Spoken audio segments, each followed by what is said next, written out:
আসসালামু আলাইকুম। আপনাদের মাঝে আজকে হাজির হয়েছি এমবি পারাবত 9 লঞ্চের আপডেট ভিডিও নিয়ে। ভিডিওতে দেখতে পাচ্ছেন এমবি পারাবত 9 নৌযানটি দীর্ঘদিন ধরে কিন্তু সার্ভিসের বাইরে আছে।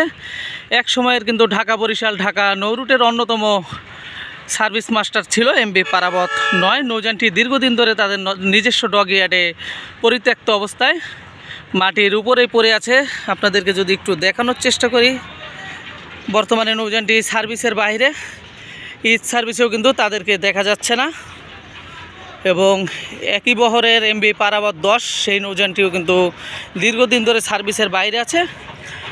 এর পরবর্তীতে আমরা পারাবত 10-এর ভিডিও নিয়ে আপনাদের মাঝে হাজির হব। আপনারা সকলেই পারাবত 9 লঞ্চের আপডেট ভিডিও দেখতে থাকুন। ভালো লাগলে লাইক দিয়ে কমেন্ট করুন, আর নতুন হয়ে থাকলে অবশ্যই চ্যানেলটি সাবস্ক্রাইব করে পাশে থাকা বেল বাটন বাজিয়ে দেবেন, যাতে আমাদের পরবর্তী ভিডিওর নোটিফিকেশন সবার আগে আপনাদের কাছে পৌঁছায়। সকলেই ভালো থাকুন, সুস্থ থাকুন এবং আমাদের সাথেই থাকুন। ধন্যবাদ সবাইকে। আসসালামু আলাইকুম।